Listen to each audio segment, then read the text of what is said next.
রমজান মাস বন্ধু বান্ধব নিয়ে দূরের কোন জায়গাতে ইফতার করতে খান্না ভালো লাগে। আর যদিও চারিপাশে সবুজ মাঠার সামনে পাহাড়ের দৃশ্য, তাহলে তার কোনো কথাও নাই। আজকে আমি আপনারা দেখাই মন একটা সুন্দর জায়গা। হ্যালো গাইজ, আসসালামু আলাইকুম। কি তো অবস্থা আপনারা? আশা করি সব ভালো আছেন। প্রথমে আপনারা যে কোনো জায়গা থেকে উঠে যাবা জাফলঙ্গর বাসও। কদমতলি বাস টার্মিনাল থেকে বাস যায়, আবার সুবানীঘাট পয়েন্ট থেকেও জাফলঙ্গর বাস যায়। শ্রীপুর চা বাগানে ফেলাইয়া নলজুরি বাজারও নামে যাবা। বাসর ড্রাইভার দেখিলেও আপনারা নলজুরি বাজারও লামাইয়া দিলাইবা। যারা মোটরসাইকেল লইয়া আইবা তারাও নলজুরি বাজারও প্রথমে আইবা। আর নলজুরি বাজারটা পড়ছে জাফলঙ্গ যাওয়ার আগে। বাজার যদি আপনারা সেগুলো জিজ্ঞা করেন, আপনারা দেখাইয়া দিব নলজুরি খেলার মাঠে যাওয়ার রাস্তা। বাজার থেকে এত ডাইনি দিয়ে রাস্তা গেছে, ও রাস্তা বাদি খেলার মাঠে যাওয়া লাগে।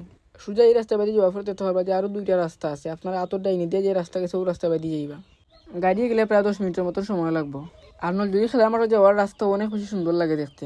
আপনার লাগে মাতে প্রায় নলজুরি খেলার মাঠের মাঝেও আমি আইছি। এক সময় এই জায়গাটা কিন্তু অনেক বেশি ভাইরাল আছিল। রমজান মাসে আপনারা এই জায়গার মাঝে চাইলে বন্ধু বান্ধব নিয়ে ইফতার করতে পারবা। তবে ইফতার করিয়া ময়লা আবর্জনা ফেলিয়া নষ্ট করতে পারতা না। ইফতার করিয়া নষ্ট খাবার এবং ময়লা লগে লগে নির্দিষ্ট একটা স্থানের মাঝে ফেলাইয়া যাইবা। এমনি তো এই মাঠের মাঝে ক্রিকেট খেলা হয়, এটা ইফতার করি আপনারা ময়লা আবর্জনা ফেলাইয়া এই জায়গা নষ্ট করে যাইবা না। রমজান মাসে খোলামেলা প্রকৃতির মাঝে ইফতার করবার লাগে এই জায়গাটা হইতে পারে আপনার লাগে বেস্ট একটা জায়গা। আজকের ছোট্ট ভিডিওটা আমার তো আসিল। সারা ভিডিও দেখার লাগে সবাই অসংখ্য ধন্যবাদ। সবাই আসসালামু আলাইকুম।